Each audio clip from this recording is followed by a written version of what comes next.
Hey you guys, there's a next assignment coming up here where we're going to do some of this implicit differentiation. So here are some help to get you through the first four. If you take a look at this, this is kind of like your number one that's on the assignment called related rates.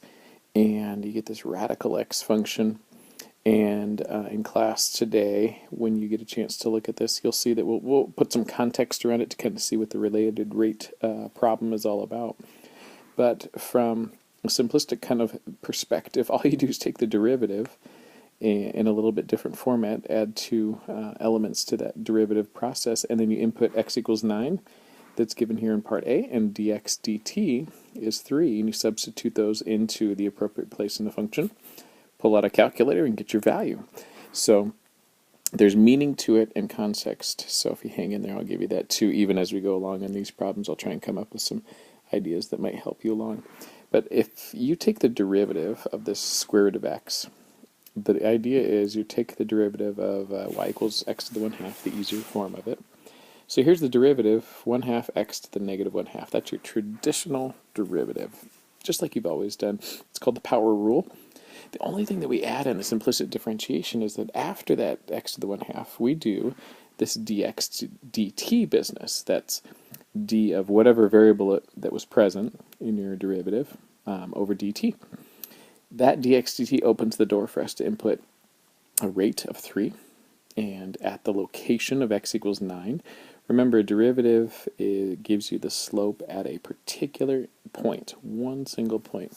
So by giving you x equals 9, I'm locating where I want that derivative at, and dx dt is one of the rates, the input rates, that we need to in order to find out how fast dy dt, the rate of change in dy dt. One particular context we can talk about is, you can do the flow of two things. So let's say like the height of water in a particular container. So if y is the height of water in a particular container and x is the diameter, let's say, of that particular container, we can, if we change the diameter of the container, which if I'm calling x the diameter of the container, if I change the diameter of the container, like squeeze a can, it changes the height of the water. So if you can imagine, when you change one thing, like changing the width of a can, by squeezing it, you're changing the height of the water. It'll go up and down as you squeeze it. So those are ideas of I can change that piece, it'll change. But if I change it at a constant velocity, like if I squeeze the can at, like 3 seconds or 3 centimeters per second, if I squeeze the can at a constant rate, what's the effect on the height of the water as a rate with respect to time? Something we might be interested in. So if you change something at a consistent rate, what would be the result in another variable at that particular rate with respect to time? So that's what we do by related rates. Change one thing at a consistent rate. How does it affect other things? Okay, so we got that can squeezing context, but now we just need to put values in. We have dx dt. I have to give you an x, and I have to give you one of the rates, and so that you can solve for the rest. So here you go. If we plug those values in, 9 and 3 in their respective spot, pull out a calculator, and that's all it takes at this point, 0.5. There it is, part A, and that'll be just like your point A that you have, part A on your assignment as well. Part B is looking at this in a slightly different light. We're going to put in x equals 9, but dy dt is 5. That's the other side of the equation. So we're going back again to this derivative, so we're always looking at the derivative. We're not changing from that. So let me kind of highlight that. This equation right here in purple, that's what we're plugging values into. I'm just giving you dy dt on the left, and x equals 9. So we're going to plug those in. Here it goes. Okay, so here's the function again, just giving you, and then we put 9 and 5 in their respective spots, but notice 5 is dy dt. Now to get to dx dt, I just have to divide both sides by all the other stuff. So 5 over whatever 1/2 of 9 to the negative 1/2 is. Calculator will do the trick. You'll get 30 is dx dt. Okay, that's a little bit simplistic. If you need more help with the details of that, let me know and I can help you out. All right, here's number 2, as it would be on your homework assignment. You want to distribute the 2 in there, make this derivative easy. Traditionally, we would say the derivative is 4x minus 6. Great. But when you take the derivative with respect to time, this implicit differentiation, each of those components needs a dx dt that follows it. So there you go. So when I take the derivative, in part A it says, all right, find dy dt. Cool, I can see that. Put x equals 4 in there. And then given that dx dt is 5, I have 2 places to put the dx dt and 1 place to put the x. In part B, I'm saying find dx dt when x equals 2 and dy dt equals 6. So a little bit different scenario, but that time I'm giving you different rates. It just, depending on what rate I give you, it also helps you find, it isolates one of the rates that you need to find. All right, let's go to A. Let me put everything in its place in the equation above. So 4 goes in for x, 5 for dx dt in both places. And then if you just put them all in the calculator, you can do it by that route, or you can do it mentally, whatever works for you. Okay, so there's x, dx dt, but you're going to get 50.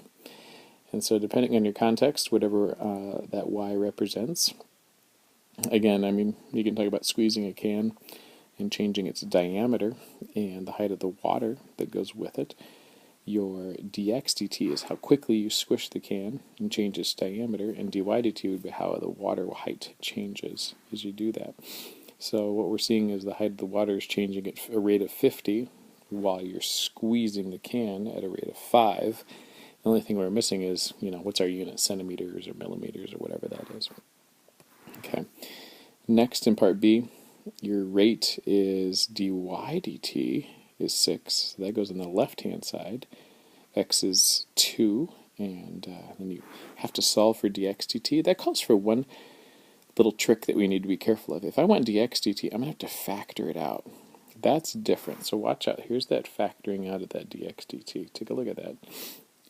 And then if I want to get to dx dt, I'd have to divide both sides by 2. 8 minus 6 that you see here on the right, it's equal to 2. I divided both sides by 2. Ultimately, you get dx dt is 3. Okay, so it's a little bit backwards. Depending on what rate you put in, it means one of the rates you're going to solve for. Here's another, number 3. I'm going to solve for y, and then take the derivative. And you notice I put a dx dt afterward. That's how it goes. So the derivative that you're seeing here, okay, that negative 6x to the negative 2 is the standard derivative, just dx dt has to follow. Okay, and then the rest of this is me plugging in values into that, making sure that I put them in the right place, x where it goes and dx dt where it goes, pull out a calculator and get my value. Same on the other side. If I use, in part B, x equals 1 and dy dt is 5, just takes a little calculator work, dividing both sides by to get dx dt by itself. So you just isolate dx dt. If you notice, I divide both sides by whatever negative 6 to the 1 times 1 to the negative 2 is. Well, 1 to any power is 1, so it's just dividing both sides by negative 6. Negative 5 divided by negative 6 is just 5/6. Okay, so this is just ideas, seeing how you can solve different problems, isolate y, how to take an implicit differential, which is taking a derivative with respect to a third variable like time. And here's the 4th example, our final one. I am not going to solve for y. I want to show you how this works. You can take the derivative without solving for y. You just go in and take the derivative of each part. So 2x and 2y and 0 are the derivatives of x squared, y squared, and 25 respectively. When I take the derivative of those, in implicit differentiation, though, you have to have a variable dt after it. So for the first one, that's dx dt. For the second, I need to include a dy dt. That's it. There's the derivative. Now, it gives you an x, a y, a dx dt, and a dy dt that you need to find values for. Then in each problem in 4, there's a part A and B.